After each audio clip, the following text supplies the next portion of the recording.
What up, all my movie-loving maniacs? This is your boy Bangful B, and welcome to another review. And with Aquaman 2 coming to theaters this holiday weekend, I wanted to revisit the first film, which came out 5 years ago in 2018, around this time of the year exactly. So Aquaman is the first solo outing for Aquaman, and it came out right after the theatrical cut of Justice League. And it follows Arthur Curry as he learns to take on the role of the King of Atlantis. He has to find the lost trident so that he himself can become the King of Atlantis and challenge his long-lost brother Orm for the throne, while at the same time coming to grips with who he is to both Atlantis and the real world and how he is the bridge between the two worlds. Now, as we all remember, Aquaman, it was highly successful. It made $1 billion.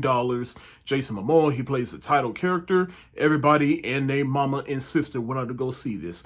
Personally, I don't hate or dislike this film. I just have a big disdain towards this film because of the fact that it made $1 billion. Like, seriously, when this movie made $1 billion, I was like, really? This is what y'all gave all your money to? Because honestly, I really feel like this movie was really just not justified in making $1 billion. Now, granted, there's a lot of movies that made $1 billion that doesn't justify it, but to me, this is just one of those movies that I would put it in the category of worst movies to make $1 billion. But again, I'm not saying it's a bad movie. It's just, why did this make $1 billion? But I gave it a rewatch to see if my feelings about this movie changed. And how do I feel? About the same. I mean, I do like a couple of things more than I did the first time I watched it. And there's some things I've made my peace with. You know, I just enjoy some of the visuals and enjoy some of the action-oriented stuff. And Jason Momoa, he is definitely Aquaman. This is definitely his character. I always appreciated Jason Momoa as Aquaman. Let me make that very clear. I thought he reinvented this character in a way that made him acceptable to modern audiences, while at the same time maintaining what comic nerds like about the character in the first place. I even like his origin about how his mother was the Queen of Atlantis, but she had a son out of wedlock with Jango Fett from Star Wars, and how he's basically the bridge between the two worlds and bring those two worlds together. But of course, Atlanta, they just don't have the vision. And I do like his origin about how Arthur Curry, he has to come to grips with his family history. But I gotta say, I do not like how they kind of set him up in the beginning with the villains, particularly Black Manta and his father, of how, yes, they were pirates and they were pieces of shit. We all know that.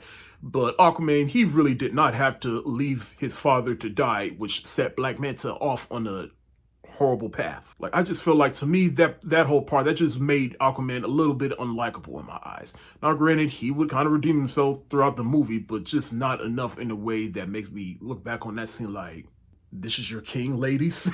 And look, Atlantis itself, all the underwater stuff, it does admittedly look good, but it does come to a point where it just becomes just a big CGI mess, and it just becomes overwhelming, and it kind of took me out of the movie, and it just made the movie just a little bit boring for me. And one thing people will have compared this movie to is Black Panther, in which you have two long-lost family members fighting for their birthright to the throne.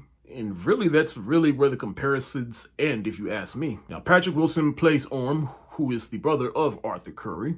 And I do like Patrick Wilson in this role, and I can't wait to see how they progress his character in the new film, admittedly. Some other things I did like about this movie is the rooftop scenes where they're in Sicily, Italy. Like that, to me, that was a highlight, where the camera's just swooping and going back and forth between Aquaman and Mera. This is where James Wan excels. And of course, I gotta mention James Wan, who is primarily known for directing horror, but then he made Furious 7, and then that's how he got this gig. And I even remember from Furious 7 up until now, it was just nice to see him expand outside of the horror genre and lend his hand, and he can excel. And James Wan, he does put his foot into these action scenes and just the overall movie itself. I did think it's kind of funny seeing Nicole Kidman in this movie and knowing that she's going to be in the sequel. And so if I see this movie at an AMC theater, which is more than likely to happen, I'm going to chuckle a little bit when I see that AMC intro with her in it, talking about, at AMC, we make movies better. And then ironically, we're watching a movie with Nicole Kidman. And now for some things I didn't like about this movie.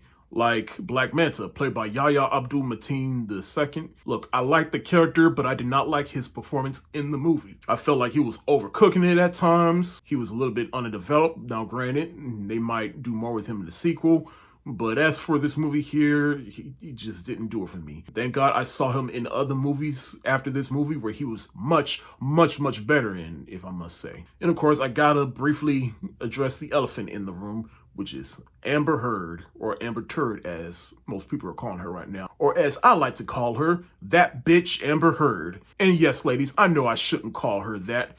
Hell, it's the ugliest word in the English language you could ever call a woman other than but that is what I'm calling her, that bitch Amber Heard. But because I am a respectable man that doesn't go around calling women out of their name, I'm just not going to talk about it that much and just say that she was fine in this movie and move along. But overall, I mean, I enjoy this movie more than I did before, but I still have most of the same feelings I did about this movie before.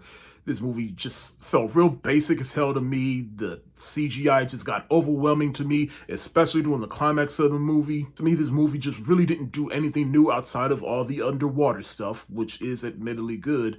But story-wise, it just wasn't compelling enough to me. But I still enjoyed it while I did. And that is why I'm going to give Aquaman the thumbs up emoji.